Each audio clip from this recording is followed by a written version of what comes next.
Let's take a minute to get your strap attached and adjusted just right. Most guitars have two metal buttons for connecting your strap. There's usually one at the bottom and one here at the opposite corner. Not all guitars have the strap buttons in these exact locations, so you might have to adjust accordingly. Now, let's attach the strap to the bottom button. If your strap has this thing you slide to adjust the length, you might want to attach the end closest to that thing to the bottom, so it doesn't dig into your shoulder. Then you just attach the other end to the other button. Make sure the strap doesn't fold back over the button or get twisted up. You want the strap to lay flat. The slits in the strap might be a little tight, so it might be tough to squeeze the buttons through at first, especially if the strap's new. Now, just take a minute to adjust the strap. Once it's in a good place, you're ready to rock.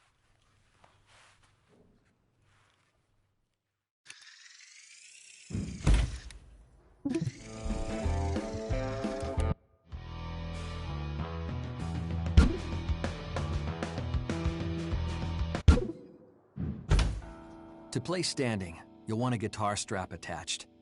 The strap goes over your shoulder and around your back, and the guitar just rests against your stomach. It might be tempting to try playing with your guitar hanging extremely low or high, but that can get uncomfortable fast. You want the guitar somewhere between chest and stomach level, with the neck tilted slightly upwards. You might need to adjust the strap to get a good angle. Let the strap do the work. You don't want to be holding the guitar up while you're trying to play. Now, let your forearm rest lightly against the edge of the guitar, and you're ready to play. Of course, everybody's different, so that exact position and angle of the guitar will vary from person to person. If playing feels awkward or hurts, you might want to stop and adjust.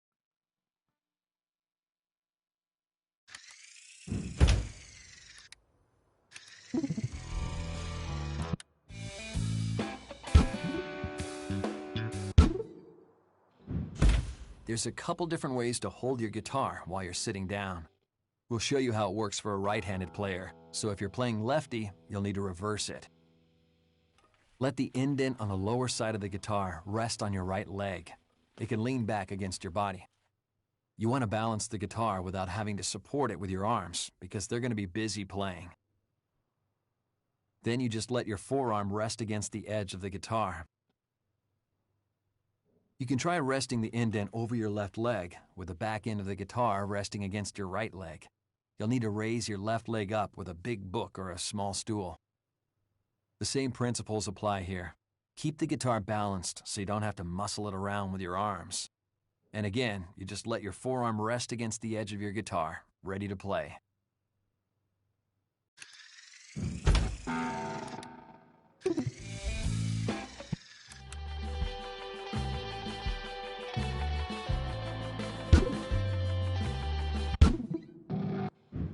Let's start with the most basic part of picking technique, how to hold your pick. Curl the fingers of your picking hand into a loose fist and rest the pick right on the last knuckle of your index finger. Then just let your thumb rest on top of the pick. You don't have to squeeze too hard. You want the pick to be able to pivot a bit between the fingers as it picks the strings.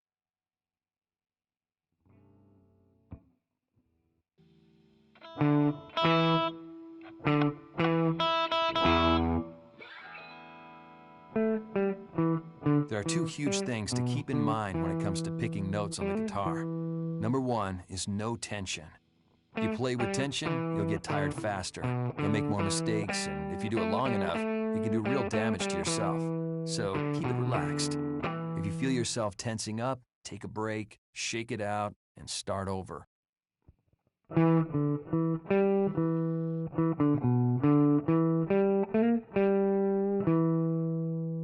Number two is what we call economy of motion. That just means you don't do any more than you have to. Even the thickest guitar strings are only a fraction of an inch thick, so you just need a very tiny motion to get your pick from one side of the string to the other. No need to overdo it.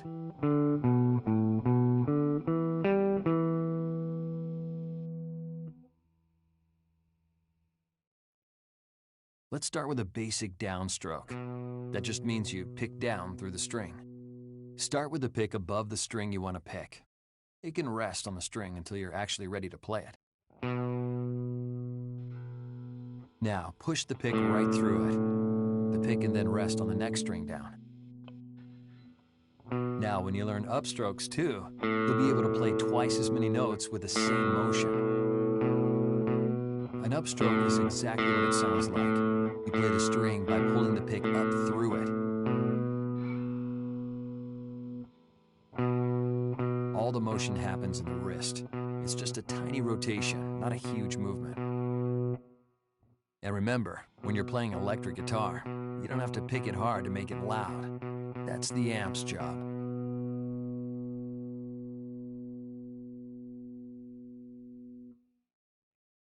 Now, when it comes to picking, one of the best things you can learn starting out is alternate picking. That just means you're going to pick down, up, down, up, down, up all the time. The key is that you always go down on down beats and up on up beats. Even if you leave a note out, your hand still keeps going down and up just as if you had played a note there anyway. You'd also keep this going if you did a hammer-on or pull-off or something like that. You don't pick the string on the hammer-on, but your picking hand still goes up on that note, just as if you had played it, so when it's time to play a downstroke, you're ready to go. This is how you get to where you can play those fast passages with lots of notes. It's not the only approach to picking out there, but it's definitely the best place to start, and a good habit to pick up early on.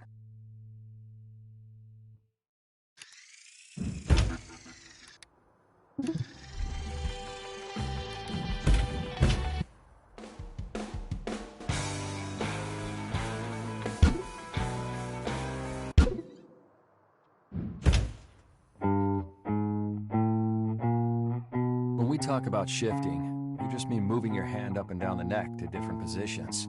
But before we get to that, let's take a quick sec and get to know your guitar a little better. Most guitars use dots or some other kind of inlay to mark certain frets. They're usually marked on both the fretboard and the upper side of the neck.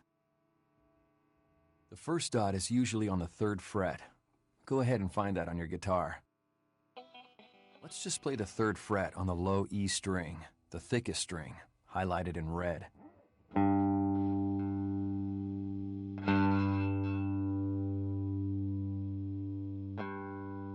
Try it at your own pace. That was good. There will probably also be dots or inlays on the 5th, 7th, and 9th frets. Let's find those. Nailed it. Nicely done. Nailed it. The next one up is the 12th fret, usually marked with a double dot. The 12th fret is special because notes 12 frets apart are what we call an octave higher. That means it's the same note, just at a higher pitch. Same thing with the 3rd and 15th frets. 12 frets apart, so it's another octave. Notice the dot pattern above the 12th fret just repeats the pattern from the lower frets. The dots above the 12th fret are the 15th, 17th, 19th, and 21st. Don't worry, as you play more, these fret numbers will become second nature, and you'll be able to quickly tell which upper dots are an octave higher than the lower ones. Give it a shot. Great job! Excellent. Perfect. Now here's a riff that will take some shifting to play.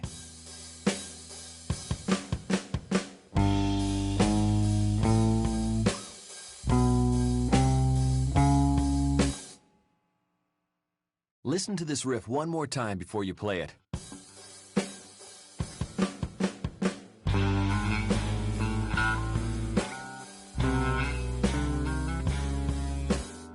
Now your turn.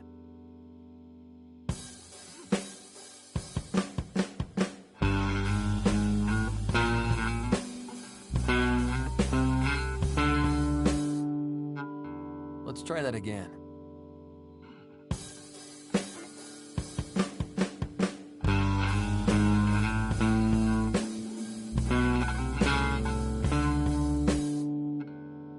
Here's that riff again.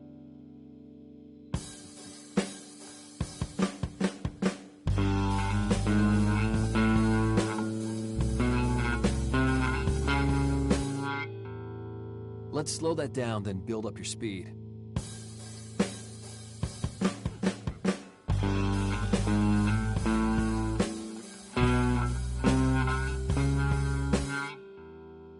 Nailed it.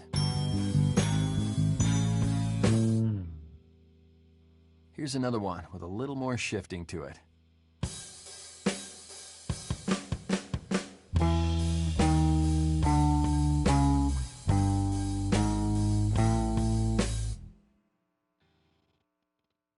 Here's the riff again. Listen to it, then play it.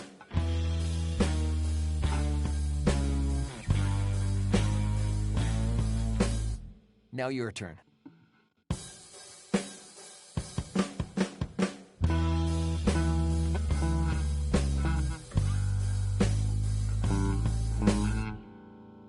Let's try that again.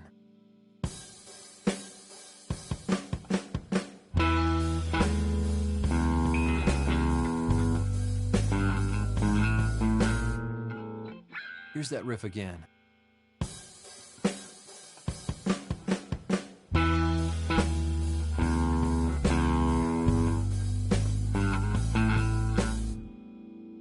Let's slow it down for a minute.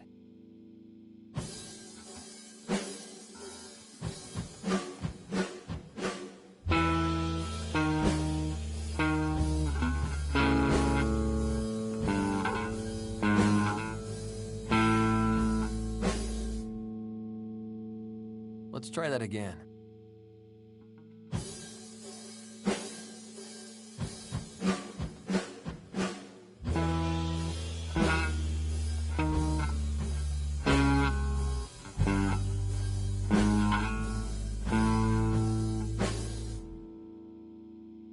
Now a little faster.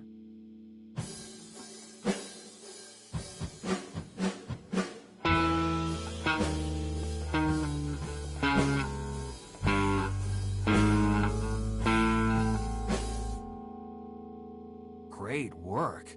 Now, let's try that again at full speed.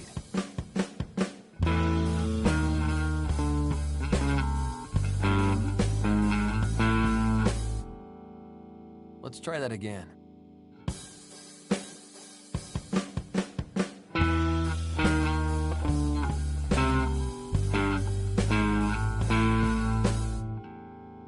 Outstanding.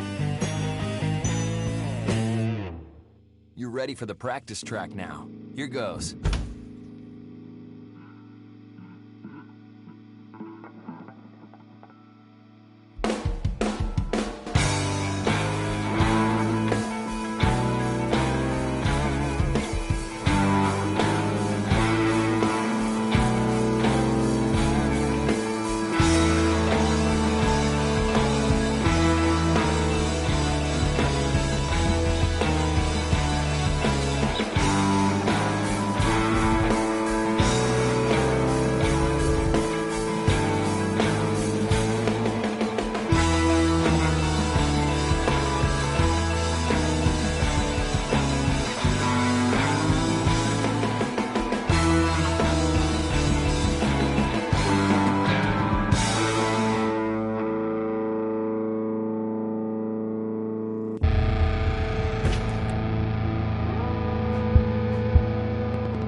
Perfect performance.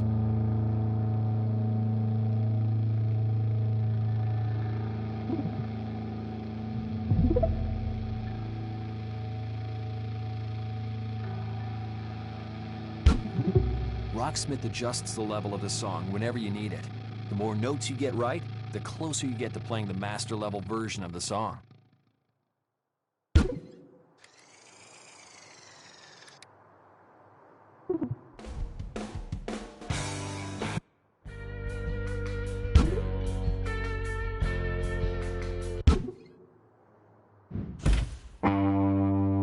Okay, let's talk about sustains.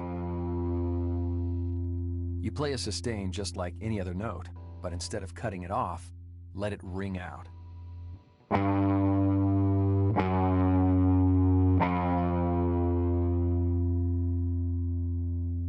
Let's try that.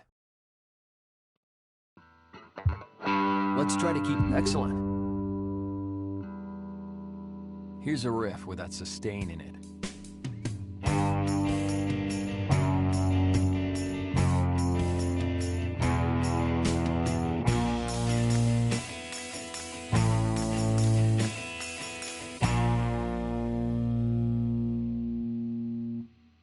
Here's the riff again. Listen to it, then play it.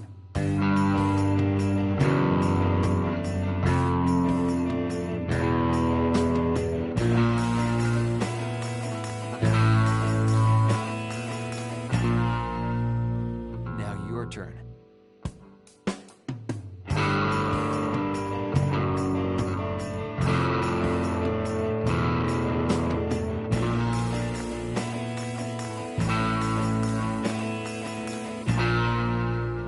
Excellent.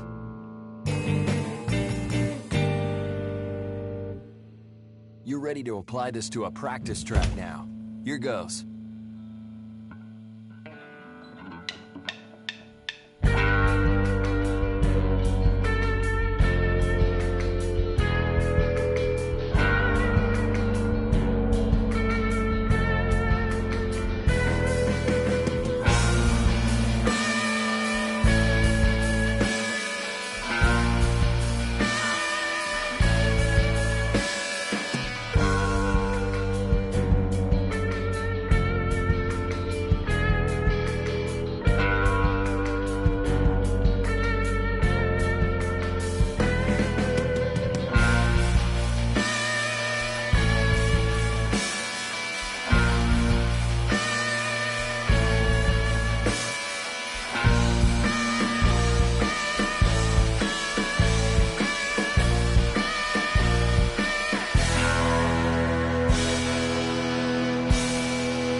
Perfect performance.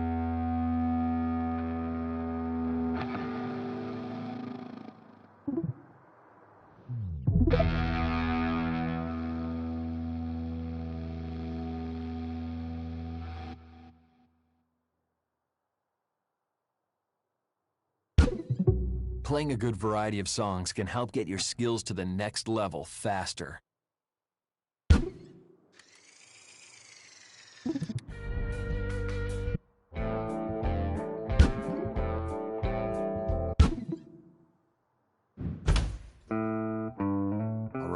Time for some slides.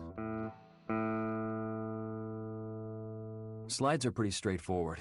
Just play a note like usual, then keep your finger pressed down and slide up to the next note.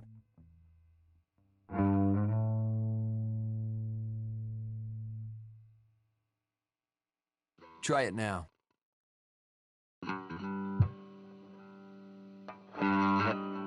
Be sure you're on the right fret. You're sliding too far. Stop once you get to the 5th fret. You're sliding too far. Stop once you get to the 5th fret. You're sliding too far. Stop once you get to the 5th fret.